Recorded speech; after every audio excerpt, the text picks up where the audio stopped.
Perjuangan menegakkan keadilan dan kebenaran serta memberikan perlindungan bagi setiap warga dari segala bentuk penindasan dan kekerasan adalah tugas dan tanggung jawab negara dan setiap warga masyarakat. Sejak tanggal 3 April 2024, jaringan Truk F, GPIC SPDND, Puslit Chandra Ditya, dan KPKC Keuskupan Maumere mendapat berita melalui media sosial tentang kasus dugaan tindak pidana perdagangan orang yang menimpa pada 72 warga Sika. Langkah konkret yang dilakukan oleh jaringan dalam kasus ini adalah: 1. Mendampingi istri korban almarhum Jody Musmoan Kaka dalam pendampingan hukum pada tanggal 4 dan 5 April di Polres Sika, serta memberikan perlindungan di shelter Santa Monica. 2. Untuk memastikan keadaan para korban yang telah diberangkatkan ke Kalimantan Timur, tepatnya di Kabupaten Kutai Barat, di PT BCPA, jaringan kemudian memutuskan untuk mengutus tim penjangkauan, yakni Bapak Valentinus Pogon SHMH dan Pater Camillus Demomarken SPD ke lokasi di mana korban berada. 3. Tim berangkat pada tanggal 11 April dan tiba di Kutai Kertanegara pada tanggal 12 April. Setelah berkoordinasi dengan pihak Uskupan Agung Samarinda, GPIC SPD Provinsi Jawa, dan Pastor Paroki Lambing, Pater Vincentius MSF, dan Bapak Elias Sengsara di Kutai Barat, tim melanjutkan perjalanan ke lokasi keberadaan korban yang jaraknya 80 km.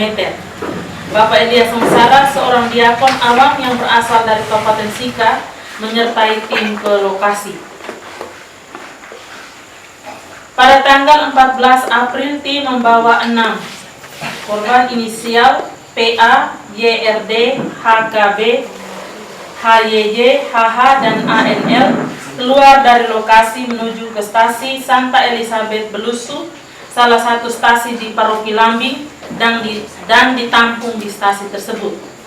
5. Pada tanggal 22 April, tim menjemput anak dari almarhum Jody Musmoan Kaka dengan inisial FMK di Desa Lomble, Kecamatan Kembang Janggut, Kabupaten Kutai Kertanegara. Pada tanggal 24 April, tim dan ke-7 korban berangkat dari Pelabuhan Balikpapan menuju Pelabuhan Lorensai Maumere dan tiba pada tanggal 26 April 2024 hari ini. 7. Selanjutnya, untuk memastikan hak-hak korban, maka ke-7 korban akan didampingi oleh 3 kuasa hukum dari jaringan, yakni Bapak Valentinus Pogon SHMH, Francisca Immaculata SH, dan Elizabeth Bestiana SH. Seluruh biaya dalam proses penjangkauan dan penjemputan para korban ditanggung oleh GPIC SPDND, Truk F, dan pemerintah daerah Kabupaten Sika, serta umat dari stasi Santa Elizabeth Belusu. Untuk proses penegakan hukum, jaringan akan tetap berkoordinasi dengan pihak aparat penegak hukum dan pemerintah daerah Kabupaten Sika untuk memastikan pemenuhan hak-hak korban dugaan tindak pidana perdagangan orang.